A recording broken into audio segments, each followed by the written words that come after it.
to explain to you why Firefly failed.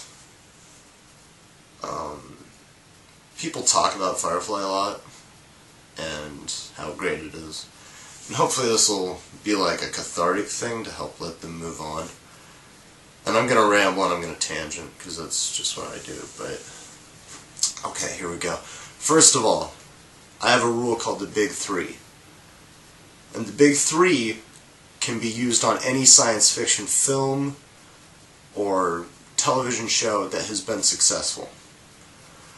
Big Three includes the From Beyond types, that's your aliens, which are practically everywhere in science fiction, especially television.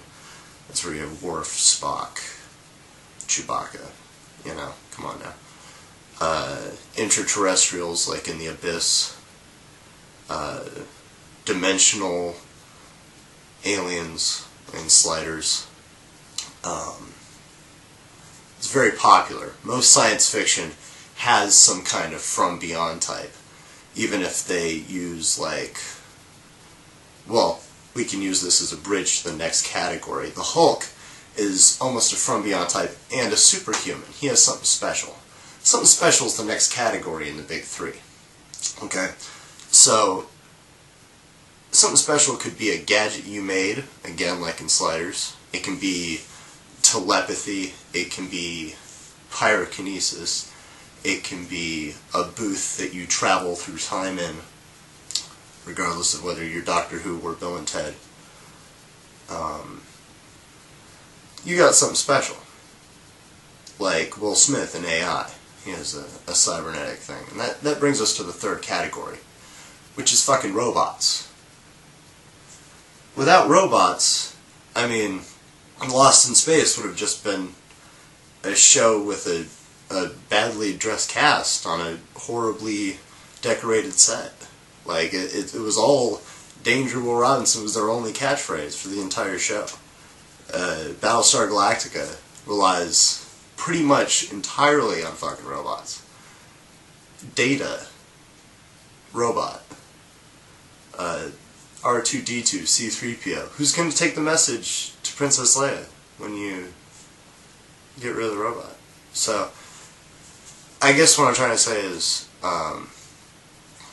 without robots, aliens, superpowers, you don't have much of a science fiction movie or series or whatever. I mean, even series that aren't mainstream successful, like Farscape, it still goes series after series after series, has a big following, because it adheres to the Big Three. It has aliens, it has, you know, the bad guy gets in the guy's mind, you know, there's a lot of science fiction. Okay, and this leads me to not knowing your fucking audience, which this show does not know its audience. This guy came off of doing Buffy the Vampire Slayer, which is, you know, for teenagers, and usually teenage chicks, and moves into science fiction, which is for not chicks. I mean, usually if you go to a science fiction convention, the male to female ratio, usually a lot of guys to girls. So, what he pitches, especially in like the romance between the really nice girl and the really enigmatic guy that lasts show after show after show, when in reality in a submarine or in prison, people don't really have a problem having sex when they're in enclosed spaces. You can just watch Big Brother. They do it all the time. And when you look at other science fiction, like Star Trek The Next Generation, Commander Riker tagged pretty much everything on the Enterprise. I mean, Han Solo was trying the whole time. It's not a high school romance in real life on a spaceship. And for nerds, when you make romance a plot point, what you're doing is you're introducing an aspect into the genre that they wouldn't have usually. Romantic comedies and romantic dramas don't really, like, you don't find that at a big, like, advanced Dungeons and Dragons movie night. So, you really need to think about that when you make the long, drawn-out, non-sexual romance in a totally unrealistic space. Which is, again, we're going to talk about not knowing your audience, because we're detail-oriented, nerds are. Everything's made out of wood, because it's a Western, right?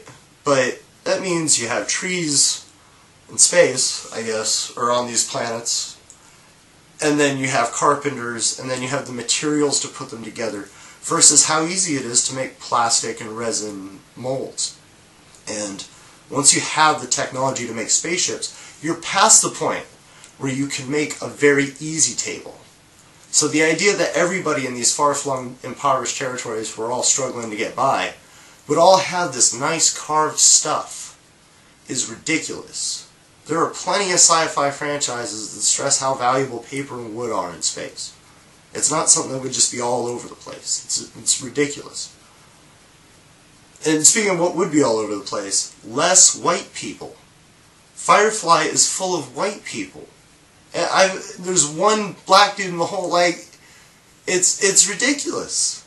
This isn't the genre of non-inclusion.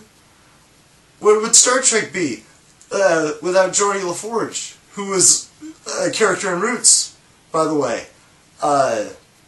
Without Sulu running around with his shirt off and a fence and saber. Okay. Billy D. Williams turning tail on Han Solo. These are important aspects, and you don't give every role to a white guy except the one role that nobody really likes anyway.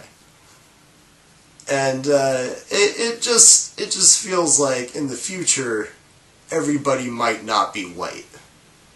And maybe it's just because I live in California, where there's a lot of people who aren't white. But when you watch a show about the future of humanity, and everybody speaks English, and everybody looks like me, it's a detail thing, man. Like, science fiction people are detail-oriented. Science fiction.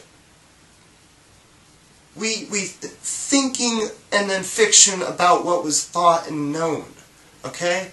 So, when you do things like have no Mexicans, really, walking around anywhere, have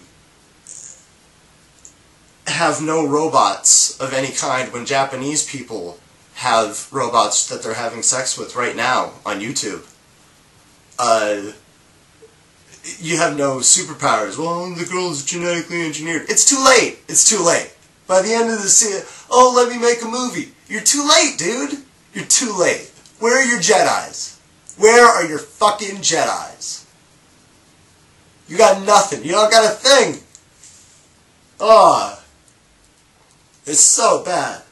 Well, it's not so. I mean, it has cute moments. The guy, you know, he tells the guy to cooperate in front of the turbine, and the guy gives him the speech, kicks him into the turbine, and then he gets the other guy down and gives him the same speech, and the guy's like, oh no, I mean, I'll cooperate. I'm not going to get kicked into the turbine.